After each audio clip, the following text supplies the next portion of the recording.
నమస్తే, నేను Keshav. Welcome to Suman TV. ఆంధ్రప్రదేశ్లో గ్రౌండ్ రిపోర్ట్ ఏ విధంగా ఉంది? ఏ పార్టీకి ఆ పార్టీ తమదైన శైలిలో అంచనాలు వేస్తున్నటువంటి పరిస్థితి ఉంది. అలానే జాతీయ స్థాయి సంస్థలు నిర్వహిస్తున్నటువంటి సర్వేల్లో కూడా అంతా కాంట్రాస్ట్ వాతావరణం కనిపిస్తుంది.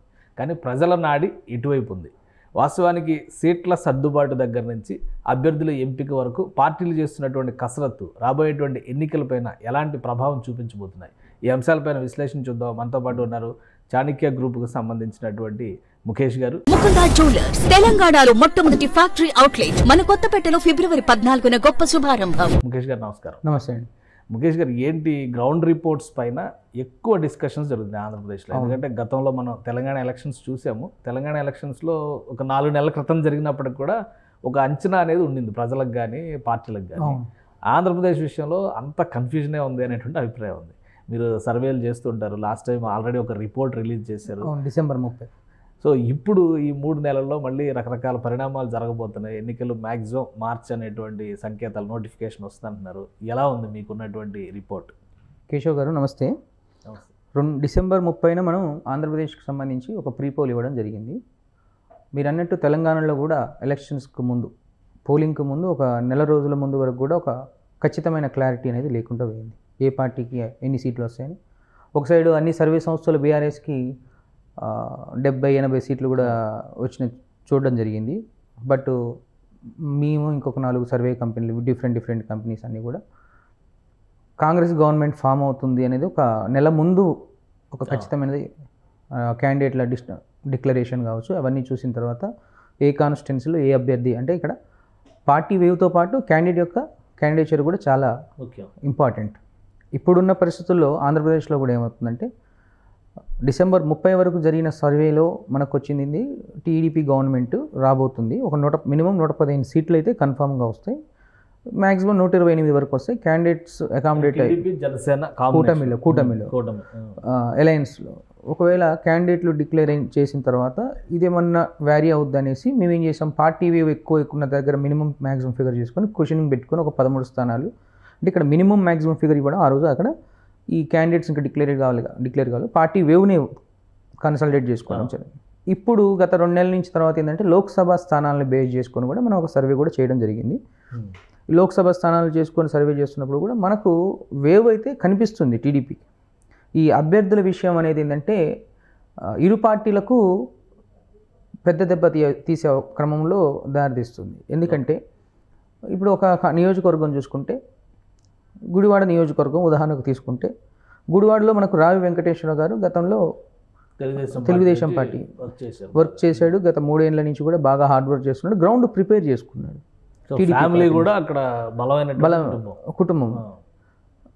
ఈ ఫైనాన్షియల్ అంటే ఇష్యూస్లో కొంచెం అటు ఇటు ఏమైంది అంటే, ఒక ఎన్ఆర్ఐ క్యాండిడేట్ గుడివాడకి ఎంటర్ అవ్వడం జరిగింది. మనం చూసినట్లయితే అప్పటి వరకు క్యాడర్ అంతా రావు వెంకటేశ్వరరావు మీద సానుభూతి, అంటే ఒక వ్యక్తిగత సానుభూతి అనేది, అంటే కుటుంబం మీద గౌరవం, వెంకటేశ్వరరావు గారిని ఈసారి ఎమ్మెల్యేగా చూడాలని గౌరవంతో అక్కడ ఉన్న టీడీపీ క్యాడర్ ఎట్లయినా కొడాలి నాన్ని ఓడించాలని, అటు వైసీపీలో ఉన్న సగం మంది క్యాడర్ కూడా రావు వెంకటేశ్వరరావుకు సానుకూలంగా స్పందించారు అక్కడ మనం గమనిస్తే.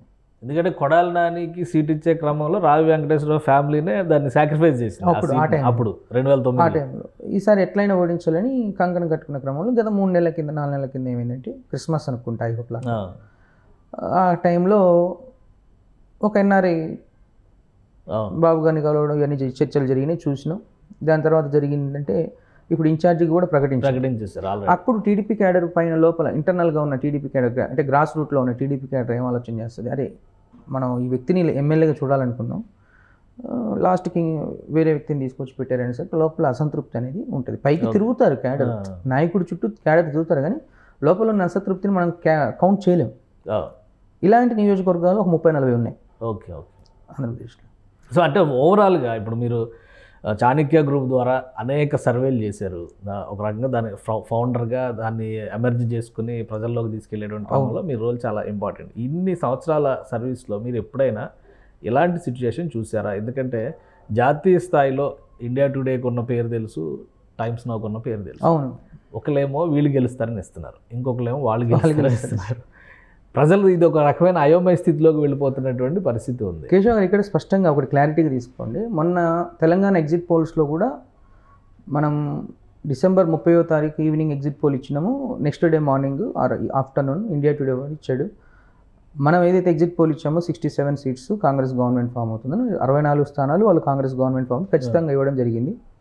మొన్న డిసెంబర్ 30 మనం ఇచ్చింది, ఇది రీసెంట్గా డిసెంబర్ 30న మనం కాంగ్రెస్ టీడీపీ గవర్నమెంట్ ఫామ్ అవుతుంది.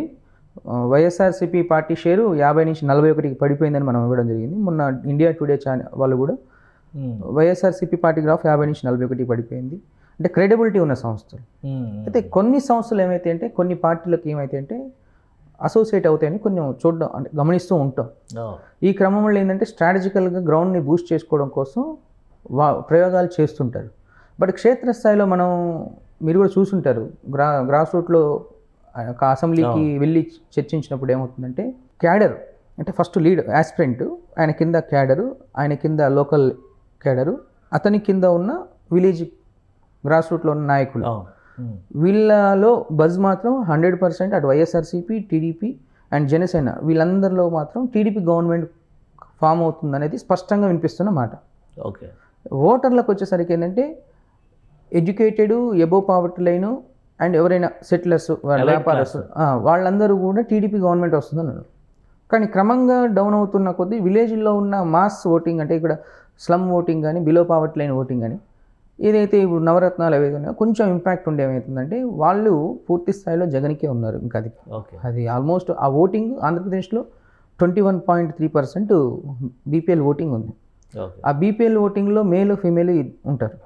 మెజారిటీ ఇప్పుడు ఫిమేల్ ఓటర్స్కి వచ్చేసరికి ఏమవుతుందంటే 45 years ఎబో ఉన్న ఫిమేల్ ఓటర్స్, ఇప్పుడు ఓటర్స్లో మేల్ ఫిమేల్ ఆంధ్రప్రదేశ్లో 50% వాళ్ళు ఉంటే 50% వీళ్ళు ఉంటారు. బట్ 2-3 లక్షల మహిళలు ఎక్కువ ఉన్నారు. ఇక్కడ మహిళా ఓటర్లు కూడా చాలా ఇంపార్టెంట్.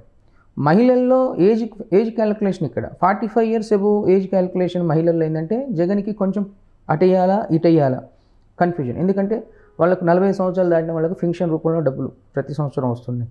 అండ్ కింద కొత్త ఓటర్స్ స్పెషల్గా చెప్పుకోవాలంటే 18 to 25 years ఏజ్ గ్రూప్ ఓటర్లు అందరూ కూడా టీడీపీకి సానుకూలంగా ఉన్నారు. చూడండి, జాబ్ ఆపర్చునిటీస్ ఇట్లాంటి ఫ్యాక్టర్స్ అనే ఉండొచ్చు. వాళ్ళు ఏంటంటే కంపారిజన్ అంటే న్యూ ఓటర్స్ 18 to 25 years కొత్త వాడు ఇంతవరకు ఓటైన ఓటర్ ఏం అబ్జర్వ్ చేస్తున్నాడు అంటే కంపేర్ చేస్తున్నాడు. ఏది గతంలో ఏ పార్టీ ఉంది, ఇప్పుడు ఏ పార్టీ. అంటే ఇంతకుముందు సోషల్ మీడియా అంత లేకపోవడం వల్ల కంపేర్ చేసుకోవడానికి టైం లేకపోతుంది. ఇప్పుడు సోషల్ మీడియా సెకండ్స్లో ఫ్రాక్షన్ ఆఫ్ సెకండ్స్లో వాట్సాప్లో, యూట్యూబ్లో, ఫేస్బుక్లో, ఇన్స్టాల్లో చక్కర్లు కొడుతుంది. ఏది నిజం ఏది అబద్ధం అనేది 10 మంది కింద పెట్టే కామెంట్లలో తెలిసిపోతుంది. కాబట్టి ఆ న్యూ ఓటర్స్ అందరూ కూడా ఆల్మోస్ట్ 80%, 70% న్యూ ఓటర్స్ అందరూ కూడా టీడీపీకి సానుకూలంగా స్పందించారు. కానీ ఈ 45 years ఎబో ఉన్న మహిళలు ఎవరైతే ఉన్నారో వాళ్ళలో కన్ఫ్యూజన్ సగం ఉంది, ప్లస్ జగన్కి సపోర్ట్ కూడా ఉంది. అంటే ఈరోజు జగన్కు ఉన్న ధీమా ఏంటంటే అమ్మఒడి కానీ తర్వాత 45 years పెన్షన్స్ కానీ ఏదో ఒక రూపంలో ఇంటికి 2 పథకాలు వెళ్తున్నాయి. బిలో పావర్టీ లైన్ 21% ఓటింగ్ ఉంది. అండ్ వాలంటీర్లు విలేజ్ లెవెల్లో వాలంటీర్స్ అంటే గంటల్లో నేను ఎలక్షనీరింగ్ కంప్లీట్ చేసుకునే శక్తి నాకు ఉంది, నేను ప్రభుత్వం నాదే ఉంది కాబట్టి రేపు వాళ్ళని ఎలక్షనీరింగ్ చేయకుండా అడ్డుకునే శక్తి కూడా నాకు ఉంది కాబట్టి నేను చేయొచ్చు అనే ఒక నమ్మకం తనకు ఉంటుంది. ఆ నమ్మకంతో ఏం చేస్తున్నట్టంటే ఆల్రెడీ సోషల్ మీడియాలో తన నెట్వర్క్ని స్టార్ట్ మీరు గమనిస్తే తెలుగుదేశం పార్టీతో గమనిస్తే తెలుగుదేశం పార్టీలో అభ్యర్థుల అసంతృప్తి ఇంకా కంటిన్యూ అవుతుంది. క్లారిటీ రాలా అసలు ఎవరు ఎక్కడ. కానీ జగన్మోహన్ రెడ్డి ఏం చేశాడు, తెలంగాణ రిజల్ట్స్ వచ్చిన నెక్స్ట్ డే నుంచే క్యాండిడేట్ షఫ్లింగ్ స్టార్ట్ చేశాడు. ఇప్పుడు మళ్ళీ కమిటీలు వేస్తున్నాడు. అంటే ఎలక్షనీరింగ్కి తను ప్రిపేర్ అవుతున్నాడు. కానీ ఇక్కడ కూటమిలో క్లారిటీ రాకపోవడం అనేది లోకల్ లీడర్స్లో ఏంటంటే అసంతృప్తి ఇంకా పెరుగుతుంది. అరే ఇలానే కంటిన్యూ అవుతాయి, ఇంకా ఎలక్షన్స్ దగ్గరికి వస్తుంది. అందరిలో ఏముంది, ఇంకొక 40-50 రోజుల్లో ఎలక్షన్స్ వస్తున్నాయి, ఇంకా క్యాండిడేట్లు డిక్లేర్ కాలేదు, మేము ఎప్పుడు చేసుకోవాలి. ఇప్పుడు ఎలక్షనీరింగ్ అంటే ఇంతకుముందు డబ్బులు లేకుంటే ఎలక్షనీరింగ్ ఉంటుండే. ఇప్పుడు ఏమవుతుంది, క్యాండిడేట్ క్యాండిడేట్ వర్క్ చేయాలి అంటే డబ్బులు కూడా రెడీ చేసుకోవాలి కదా. అంటే ఇంతవరకు నాయకుల మధ్య ఇంకా పూర్తి అండర్స్టాండింగ్ రాకపోవడం, లీడర్స్ అంటే క్యాండిడేట్ని అకామిడేట్ చేయకపోవడం. కానీ ఇప్పుడు ఎలక్షన్స్లో ఈ సోషల్ మీడియా ప్రభావం కానీ సినిమా మాధ్యమాల ప్రభావం కానీ ఎంతవరకు ఉండే అవకాశం? ఎందుకంటే పోటీ పడి ఇప్పుడు సినిమాలు రిలీజ్ చేస్తున్న పరిస్థితి ఉంది. వాళ్ళు యాత్ర 2 రిలీజ్ చేస్తే వీళ్ళు రాజధాని ఫైల్స్ రిలీజ్ చేస్తున్నారు. ఇంకా ఏవో పైప్ లైన్లో ఉన్నాయి, వ్యూహం ప్రతి వ్యూహం ఏవో ఉన్నాయి. సో అసలు వీటి ప్రభావం సోషల్ మీడియా ప్రభావం కానీ జనసేన సినిమా కూడా వస్తుంది. అవునా? ఏ సినిమా వస్తుంది? జనసేన త్వరలో వస్తుంది. ఓకే. అయితే మీరు అనేది కరెక్టే. ఇరు పార్టీలు సోషల్ మీడియాలో వాళ్ళకి సంబంధించిన ఇప్పుడు ఒకవైపు జగన్మోహన్ రెడ్డి మొన్న థియేటర్లో ఒక సినిమాకి వెళ్ళాను నేను రీసెంట్గా. సినిమాకి వెళ్ళినప్పుడు థియేటర్లో యాడ్స్ ఇంతకుముందు నా పేరు ముఖేష్ యాడ్స్ వస్తుంది. ఇప్పుడు ఆ యాడ్ ప్లేస్లో జగన్మోహన్ రెడ్డి యాడ్ వచ్చింది. ఒక డైలాగ్ కొట్టాడు అందులో, అభివృద్ధి నేనేం చేయలేదు అంటున్నాడు చంద్రబాబు నాయుడు, అభివృద్ధి అంటే ఏందని ఒక నెట్వర్క్ స్టోరీ చేసాడు. మీ ఇంట్లో అంటే ఒకటే సూటిగా ప్రశ్నించాడు, నీ ఇంట్లో జగన్ అన్న వల్ల మంచి జరిగింది అంటే నాకు ఓటే, నువ్వే సైనికుల్లాగా అడ్డుగా అంటే సెంటిమెంట్ రైజ్ చేస్తున్నాడు.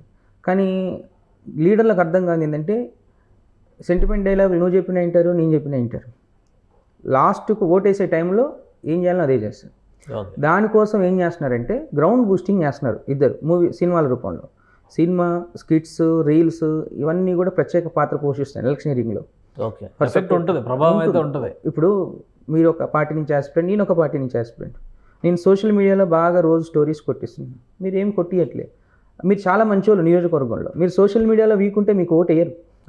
మీకు అర్థమవుతుంది. సో దాని ప్రభావం ఉంది 100% ఉంటుంది. బట్ ఇక్కడ ఏంటంటే న్యూట్రల్ ఓటర్ బ్రెయిన్ కన్వర్షన్ కోసం, అంటే ఏమి చదువుకోలేని వాళ్ళు ఇంటికాడ ఏం చేస్తారంటే ఆ సినిమా ఆయన ఎట్లా చేస్తాడు ఏం లేదు, అది బ్రెయిన్ అనేది కొంచెం ఎడ్యుకేట్ చేస్తుంది, మోటివేషన్. మీరు అన్నది 100%. ఇది ఓటింగ్గా మారేటప్పుడు మాత్రం ఖచ్చితంగా ఉపయోగపడుతుంది. అది నిర్ణయం తీసుకునేటప్పుడు సెఫాలజీ ఏం చెప్తుందంటే 8% ఆఫ్ ఓటర్స్ ఇంట్లో నుంచి బయలుదేరి ఓటింగ్కి వస్తారు చూడండి. ఓటింగ్కి వచ్చే టైంలో ఏ పార్టీకి వేయాలో డిసైడ్ అవుతాడంట. ఆ 8% ఆఫ్ ఓటర్స్ మీద ఇది పడుతుంది, ఈ ఎఫెక్ట్ పడుతుంది. సో అది అక్కడ మార్జినలైజ్ చేయడానికి లేదా లీడ్ డిసైడ్ చేయడానికి అవకాశం 100% దాని ఇంపాక్ట్. ఇప్పుడు 1000-2000 ఓట్ల కాడ గెలిచేటప్పుడు అభ్యర్థులు ఈ 8% ఆఫ్ ఓటర్లో 1% ఇటు స్వింగ్ అయినా కానీ ఆటోమేటిక్గా గెలుపుని డిసైడ్ చేస్తుంది. ఇంకోటి జగన్మోహన్ రెడ్డి గారు ముఖ్యంగా వైసీపీ ఒక ప్లానింగ్ రీజియన్స్ వైజ్గా ఆంధ్రప్రదేశ్ని పార్ట్స్ కింద మార్చేసినటువంటి పరిస్థితి. ఉత్తరాంధ్ర, గోదావరి, అలానే దక్షిణాంధ్ర, ఇటు రాయలసీమ, దాన్ని కూడా మళ్ళీ రెండు భాగాలుగా విభజించి చేస్తున్నటువంటి ప్లానింగ్. ఇది గ్రౌండ్లో ఎంతవరకు సత్ఫలితాలను ఇస్తుంది? మీరు రీజియన్స్ ఒకటే చూస్తున్నారు. మేము సర్వే చేసినప్పుడు చూసింది ఏంటంటే కాన్స్టిట్యున్సీ పరిధిలో అతను క్యాండిడేట్ని అకామిడేట్ చేసే విధానం క్యాస్ట్ ఈక్వేషన్స్ని కూడా బేస్ చేసుకొని చేస్తున్నాడు. ఇప్పుడు అందరికీ తెలిసింది ఏంటి అంటే అన్ని సర్వే సంస్థలు చెప్పేది మాతో పాటు ముస్లిం మైనార్టీ, క్రిస్టియన్ మైనార్టీ జగన్కు సానుకూలంగా ఉన్నారని చెప్తారు. చంద్రబాబు నాయుడు ఓట్ బ్యాంకు బీసీలు అంటారు. అయితే చంద్రబాబు నాయుడు ఓట్ బ్యాంక్ బీసీలు కాబట్టి బీసీల్లో ఓట్ బ్యాంక్ చీలాలి అంటే బీసీకి ఎక్కువ ఇంపార్టెన్స్ ఇవ్వాలి. ఈ క్రమంలో ఈ మధ్యన మీరు చూస్తే ఆయన షఫుల్ చేసిన క్యాండిడేట్స్లో ఎక్కువ శాతం బీసీలు ఉన్నారు. మీరు గమనిస్తే మొన్న చూస్తే హిందూపూర్ పార్లమెంటు మన శ్రీరాములు గారి తప్పించి అక్కడ బీసీలకు ఇవ్వడం జరిగింది. అంటే ఇలా ఎక్కడైతే క్యాస్ట్ ఈక్వేషన్స్ని బ్రేక్ చేయాలనో ఆ స్ట్రాటజికల్గా క్యాండిడేట్ని అకామిడేట్ చేసుకుంటూ వస్తున్నారు. ఇది రేపు పొద్దున ఏమవుతుందంటే ఓట్ బ్యాంకును కొంచెం 1-2% షిఫ్ట్ చేసే. ఇప్పుడు ఆంధ్రప్రదేశ్లో ఎటువంటి అర్బనైజ్డ్ అంటే అర్బన్ ప్రాంతాలు లేని, ఈవెన్ మున్సిపాలిటీ కూడా లేని నియోజకవర్గాలు 43 నియోజకవర్గాలు ఉన్నాయి. ఇప్పటికీ స్టిల్ 43 నియోజకవర్గాల్లో ఎటువంటి మున్సిపాలిటీ కానీ ఇది లేవు. మిగిలిన పూర్తి గ్రామీణ ప్రాంతం మండలాలు ఉంటాయి కదా, ఎట్లాగో మండలాల్లో కూడా 5-10 వేల ఓట్ బ్యాంక్. ఈ ఎటువంటి అర్బన్ ప్రాంతం లేని నియోజకవర్గాలు ఏవైతే ఉన్నాయో అక్కడ స్లమ్ ఎక్కువ ఉంది. బిలో పావర్టీ లైన్ ఓటింగ్ ఎక్కడ. ఆ 43 నియోజకవర్గాల్లో జగన్ ఓట్ బ్యాంకు కొంచెం ఎక్కువ ఉంటుంది. అయితే ఈ 43 నియోజకవర్గాల్లో జగన్ ఆల్రెడీ సక్సెస్ అవుతాడని ఆయనకు పూర్తి స్థాయిలో భరోసా ఉండొచ్చు. ఇప్పుడు మన చంద్రబాబు టీడీపీ పార్టీ కూటమి ఏం చేయాలి? ఈ 43 నియోజకవర్గాల ఓట్ బ్యాంకును బ్రేక్ చేయడం కోసం స్ట్రాటజీ అప్లై చేయాలి. సో ఆ రీతిలో ఉన్నారా విపక్షాలు ఇప్పుడు? కానీ మేము సర్వే చేస్తున్నప్పుడు ఏంటంటే క్లియర్గా కనిపించింది ఇక్కడ ఫెయిల్యూర్ అయింది టీడీపీ పార్టీ. ఎందుకంటే క్యాండిడేట్ అకామిడేషన్ విషయంలో బాబు గారు అండ్ మిగిలిన వాళ్ళందరూ కూడా కలిసి పగడబందీగా పక్కా సర్వేలు చేయించుకొని ఎవరికి క్యాండిడేచర్ బాగుంది, ఎవరు గెలుస్తారు అనేది ఒక పూర్తి నివేదిక. ఇక్కడ సర్వే రిపోర్ట్లే తప్పుగా వెళ్తున్నాయి క్లియర్గా. అప్పుడు ఈ విషయంలో జగన్మోహన్ రెడ్డి గారు వైసీపీనే ముందడుగు వేస్తున్నట్లు 100%. రూరల్ ప్రాంతాల్లో జగన్మోహన్ రెడ్డి స్ట్రాంగ్ ఉన్నాడు, నో డౌట్. మొన్న మీ రిపోర్ట్లో కూడా రూరల్ అంతా కూడా వైసీపీకే వేవ్ ఉంది అనేది క్లియర్గా ఇచ్చారు. క్లియర్గా మెన్షన్. అర్బన్ ప్రాంతాల్లో మాత్రం 100% టీడీపీకి వేవ్ ఉంది. ఆ వేవ్ ఓటుగా మారాలంటే ఇంకా టైం పడుతుంది. అది జగన్మోహన్ రెడ్డి క్యాండిడేట్ని షఫ్లింగ్లో జాగ్రత్త పట్టి చేస్తున్నాడు. బట్ కూటమి మాత్రం ఇంతవరకు క్యాండిడేట్ని ప్రకటించకూడదు అనేది కొంచెం అక్కడ నిరాశ. ఇంకోటి ఇప్పుడు ఇంత చర్చ జరుగుతుంది డెవలప్మెంట్ వర్సెస్ వెల్ఫేర్ అనే దాని మీద, కానీ ఇప్పుడు కొత్తగా ఈ నెల రోజుల్లో మళ్ళీ కాంగ్రెస్ పార్టీ ఊపిరి పోసుకున్న తర్వాత ఆంధ్రప్రదేశ్లో విభజన హామీలు అనేటువంటి ప్రస్తావనపై విస్తృతంగా అన్ని పార్టీలు కూడా కామెంట్స్ చేస్తున్నటువంటి పరిస్థితి. అసలు వాటి ప్రభావం ఉంటుందా ఎలక్షన్స్లో? వాస్తవానికి మంచి ప్రశ్న అడిగారు. మనం సర్వే చేసినప్పుడు డిసెంబర్ 30కి ముందు కాంగ్రెస్ పార్టీ తెర మీదకి అప్పటికి రాలేదు. బట్ చర్చలు జరుగుతుంది. షర్మిల గారు ఏపీ పీసీసీగా అవుతారు. రీసెంట్గా లోక్సభ పరిమితులలో సర్వే చేస్తున్నప్పుడు ఏంటంటే ఎంతవరకు ఇంపాక్ట్ ఉంటుంది ఏసీ వైజ్గా అనేది మనం గమనించడం జరిగింది. అయితే ఇక్కడ మన ఇండియా టుడే వాళ్ళ సర్వే సంస్థ కూడా వాళ్ళు ఏమన్నారు 2.3 సంథింగ్ ఏదో % ఓట్ షేర్ డివైడ్ అవుతుంది. అంటే మేము అనేది ఏంటంటే రాయలసీమ ప్రాంతంలో ఎస్పెషల్లీ 52 నియోజకవర్గాల్లో గమనించింది ఏంటంటే ఎక్కడైతే సంస్థాగత కాంగ్రెస్ ఓట్ బ్యాంక్ రాజశేఖర రెడ్డి అభిమానులు ఉన్నారో అండ్ వాళ్ళలో జగన్మోహన్ రెడ్డి ఇప్పుడు ఏదైతే ప్రభుత్వ పరిపాలన విధానం నచ్చక మొన్నటి వరకు అసంతృప్తిగా ఉండి మొన్నటి వరకు ఏంటంటే వాళ్ళ ఓటు వాళ్ళు వేసుకునే వాళ్ళు కానీ ఇతర పార్టీకి ఇన్ఫ్లుయెన్స్ చేసేవాళ్ళు కాకుండా ఉండేది. బట్ ఇప్పుడు ఎప్పుడైతే అదే కుటుంబం నుంచి షర్మిల గారు బయటకు వచ్చారో ఇక్కడ సంస్థాగత Congress vote bank Rajasekhara Reddy followers ఎవరైతే అక్కడ ఉన్నారో లోకల్ వాళ్ళు జగన్మోహన్ రెడ్డి నచ్చని వాళ్ళు షర్మిలాకి షిఫ్ట్ అవుతుంది తప్ప చంద్రబాబు నాయుడుకు షిఫ్ట్ అవ్వదు. మొన్న డైరెక్ట్ జగన్కే ఉండేవాళ్ళు, బట్ ఇప్పుడు షిఫ్ట్ అవుతుంది. అంటే జగన్మోహన్ రెడ్డి ఓట్ బ్యాంక్లో నుంచి ఆల్టర్నేటివ్గా జగన్మోహన్ రెడ్డికి పడే కాంగ్రెస్ ఓట్ బ్యాంక్లో నుంచి ఒక 30% అటు షిఫ్ట్ అవుతుంది. ఇది షర్మిలాకి. At the same time Sharmila garu Congress పార్టీకి అక్కడ రాకముందు జగన్మోహన్ రెడ్డి అంటే యాంటీ ఇన్కమెంట్ ప్రభుత్వ వ్యతిరేక ఓట్ బ్యాంకు కూటమి సైడ్ వెళ్ళవలసి ఉంది పూర్తి స్థాయిలో గమనిస్తే. సో కూటమి ఓట్లు ఇప్పుడు చీలే అవకాశాలు ఎక్కువ ఉన్నాయి. అయితే ఇక్కడ జగన్మోహన్ రెడ్డి నచ్చి అంటే కూటమి సైడ్ వెళ్ళే ఓట్లు ఎక్కువ చీలవు. సంస్థాగత కాంగ్రెస్ అటు చీలినప్పుడు ఇక్కడి నుంచి కూటమికి పోయే ఓట్లలో కొంత పర్సంటేజ్ రాజశేఖర రెడ్డి ఫాలోవర్స్ ఉన్నారు కదా. అండ్ ఈ పవన్ కళ్యాణ్ ఫ్యామిలీ ఓటింగ్ ఏదైతే ఉందో ఆ ఓటింగ్ అలయన్స్ని ఒప్పుకొని వాళ్ళు ఒక 20% అలయన్స్ పైన అసంతృప్తిలో ఉన్న ఒక 20% ఓట్ బ్యాంక్. సామాజిక అంశాలు కూడా అందులో ప్రభావం చూపించాయి. ఎందుకంటే ఖమ్మ వర్సెస్ కాపు ఇది బాగా రచ్చ అవుతుంది. రేపు పొద్దున ఈ అలయన్స్లో అంటే వీళ్ళిద్దరు అలయన్స్ కావడం అంటే కూటమి కావడం ఒప్పుకోని వాళ్ళు అంటే జీర్ణం చేసుకోలేని ఒక 20% ఓట్ బ్యాంక్ ఏమవుతుంది అది కూడా చూసాం మేము. ఆ 20% ఓట్ బ్యాంక్ అనేది అటు షిఫ్ట్ అయ్యే ప్రమాదం ఉంది. అంటే ఇక్కడ చంద్రబాబు అల్టిమేట్గా అది జగన్కి బెనిఫిట్ అవుతుంది. మళ్ళీ లేదు, చంద్రబాబు నాయుడుకి అంటే షర్మిల రావడం అనేది చంద్రబాబు నాయుడు కంటే జగన్కి డ్యామేజ్ ఎక్కువ. ఎందుకు? జగన్మోహన్ రెడ్డి 2000 ఓట్లతో కూటమి ప్రభావంలో 2000 ఓట్లతో గెలిచే కాడ సంస్థాగత కాంగ్రెస్ ఓట్ల షర్మిల లాక్కెళ్తుంది 2-3 వేల ఓట్లు. ఆవిడ లాక్కెళ్ళడం వల్ల ఎవరికి బెనిఫిట్ అవుతుంది? మెజారిటీలు వీళ్ళకి పెరుగుతాయి. అంటే ఇక్కడ చంద్రబాబు నాయుడుకి బెనిఫిట్ అవుతుంది అక్కడ. ఎప్పుడు అనుకున్న రీతిలో షర్మిల సంస్థాగత కాంగ్రెస్ ఓట్ బ్యాంక్ వాళ్ళ ఫాదర్ ఫాలోవర్స్ ఓటర్స్ చీలినప్పుడు 100% ఇక్కడ బెనిఫిట్ ఉంది. లేదు తను ప్రభుత్వ వ్యతిరేక ఓట్లని చీల్చారనుకో ఎక్కువ చీల్చారనుకో మళ్ళీ డ్యామేజ్ ఇక్కడ పడుతుంది. అసలు కాంగ్రెస్ పరిస్థితి ఏంటి? ఎందుకంటే రాష్ట్ర విభజన పాపం అనే దాని మీద కాంగ్రెస్ని 10 ఏళ్ళు శిక్షించారు. అవును, ఇప్పుడైనా క్షమించే పరిస్థితి ఉందా? అంటే ప్రజలు మనం సర్వే చేసింది ఇప్పుడే కదా షర్మిల గారు తీసుకుంది. ఇంకా యాక్సెప్టెన్సీ గ్రాస్ రూట్లో పూర్తిగా రాలేదు. బట్ అన్ని నియోజకవర్గాల్లో బలమైన అభ్యర్థులు ఫర్ సపోజ్ శైలజనాథ్ లాంటి వాళ్ళు 175 నియోజకవర్గాల్లో షర్మిల చుట్టూ ఉంటే క్యాడర్ బిల్డప్ అవుతే ఆటోమేటిక్గా నెట్వర్క్ బిల్డ్ అవుతుంది. నెట్వర్క్ బిల్డ్ అయినప్పుడు ఓట్ బ్యాంక్ ఆటోమేటిక్గా షిఫ్ట్ అవుతుంది. ఇక్కడ క్యాడర్ అనేది ఇంకా పూర్తి స్థాయిలో అకామిడేట్ అవ్వలేదు కాబట్టి ఇట్స్ టేక్ టైం మనకు సర్వేలో క్లియర్గా. ప్రస్తుతానికి ఇప్పుడు ఉన్నటువంటి సిచ్యువేషన్లో మీరు డిసెంబర్ సర్వేతో పోల్చి చూసినప్పుడు ఈ 1.5 మంత్లో వచ్చినటువంటి చేంజెస్ ఏంటి? ప్రధానంగా టీడీపీ జనసేన ఈ రెండే కదా ఇప్పటివరకు కూటమిలో. కాబట్టి ఈ రెండింటి ద్వారా వెళితేనే ఎక్కువ అడ్వాంటేజ్ ఉందా? బీజేపీ కలిసిన తర్వాత ఇది ఏమైనా ఈక్వేషన్ మారే ఛాన్సెస్ ఉన్నాయా? అంటే ఇక్కడ మీరు బీజేపీ రావడం అనేది షర్మిల రావడం వల్ల టీడీపీకి కొంచెం అడ్వాంటేజ్. ఓకే. ఎందుకంటే మైనారిటీ ఓట్లు మ్యాక్సిమం ఎక్కువ శాతము కాంగ్రెస్ పార్టీకి అనుకూలంగా ఉంటాయి. బీజేపీ రావడం వలన ఎందుకు గతంలో ఏదైతే 10% రిజర్వేషన్ వల్ల కాంగ్రెస్ గవర్నమెంట్ ఉన్నప్పుడు మైనారిటీస్ కట్టుబడి ఉన్నారు, అది మనకు తెలిసిన విషయం. బీజేపీ అలయన్స్లోకి రావడం వల్ల మైనారిటీస్ దూరం అవుతారని ఒక ఈక్వేషన్ వచ్చేది. కానీ మైనారిటీస్ ఇక్కడ దూరం అయ్యి జగన్కి ఓట్లు ఎడిపోతున్నారు, షర్మిల దగ్గరికి వచ్చాయి. మళ్ళీ ఎవరికి లాభం? మళ్ళీ అటు చంద్రబాబు నాయుడుకి అడ్వాంటేజ్. సో ఇప్పుడు అంటే బీజేపీ కలవడం వల్ల కూడా కొంత కన్సల్టేట్ అవుతుంది. అక్కడ క్యాండిడేట్ బలంగా అకామిడేట్ అవ్వాలి. అక్కడ కాంగ్రెస్ అభ్యర్థి కూడా స్ట్రాంగ్గా ఉన్నప్పుడు మైనారిటీస్ ఎక్కువ ఉన్న కాడ జగన్కు పోయే ఓట్ బ్యాంక్ నుంచి ఒక 20-30% షర్మిల లాక్కగలిగితే మళ్ళీ చంద్రబాబు నాయుడు గెలుస్తాడు అక్కడ. అది కరెక్ట్ ఈక్వేషన్లోనే ఉన్నారు కూటమి వల్ల. ఒకవేళ షర్మిల రాకముందు బీజేపీ అలయన్స్ అయింటే నష్టం ఎక్కువ జరిగింది. నష్టం ఎక్కువ జరిగేది. ఒక 10-15 నియోజకవర్గాల మీద ప్రభావం బాగా చూపించేది, ఎస్పెషల్ రాయలసీమ ప్రాంతాల్లో. సో షర్మిల గారు కాంగ్రెస్ పార్టీ లీడర్స్ని, అంటే కాంగ్రెస్ పార్టీ కూడా బరిలో ఉండడం వల్ల ఏమైందంటే చంద్రబాబు నాయుడుకి ఇది కూడా కలిసి వచ్చే అంశంగా మారబోతుంది రేపు. Okay, clear. సో మీ అంచనా ఏంటి? అదే నంబర్స్ రిపీట్ అవుతే ఇప్పుడున్న పరిస్థితుల్లో ఇంకేమన్నా చేంజెస్ ఉన్నాయా?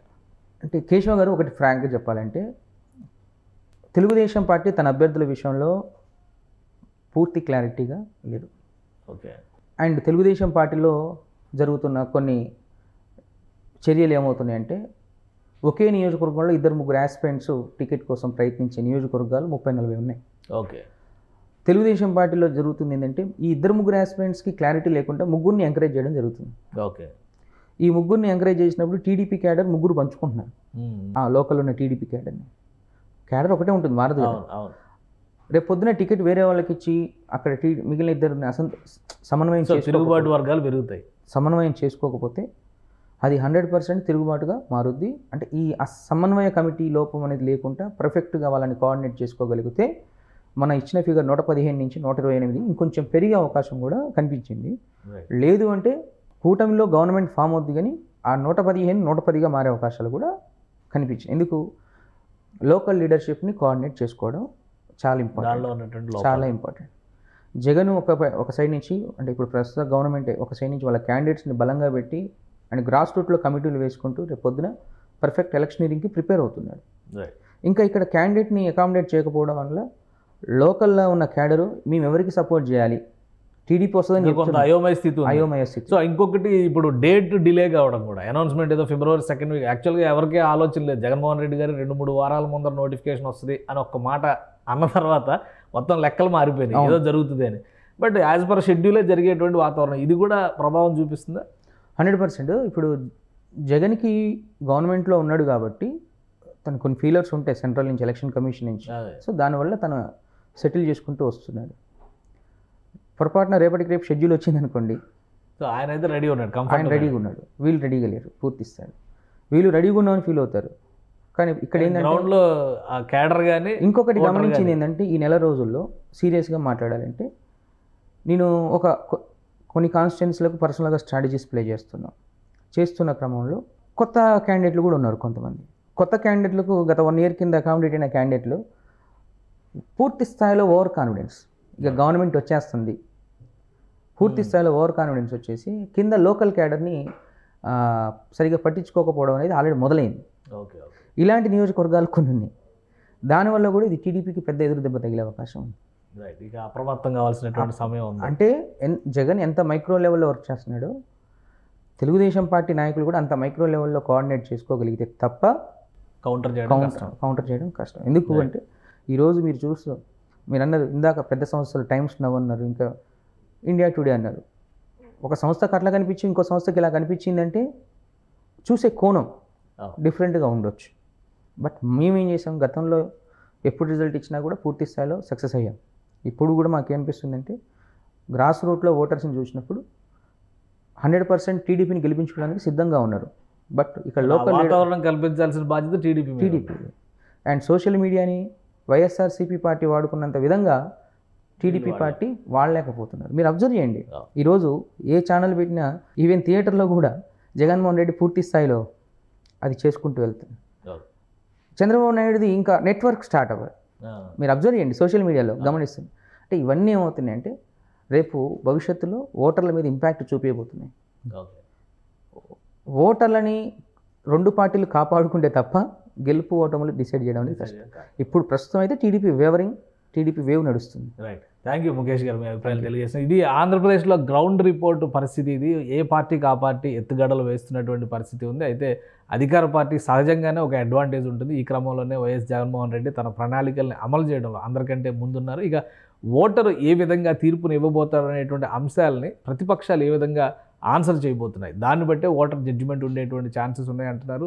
అతి తొందరలోనే నోటిఫికేషన్ రావడానికి సమయం ఉంది కాబట్టి ఈ 2-3 వారాల్లో ఆంధ్రప్రదేశ్లో మరింతగా రాజకీయ కార్యాచరణ అనేది జరిగేటువంటి అవకాశం ఉంటుంది. ఆంధ్రప్రదేశ్ ఎన్నికలు ఇప్పుడు దేశవ్యాప్తంగా ఆసక్తిని రేకెత్తించేటువంటి ఎన్నికలుగా మారబోతున్నాయి కాబట్టి ఏం జరుగుతుందో వేచి చూద్దాం. ఇది స్పెషల్ డిస్కషన్. Keep watching.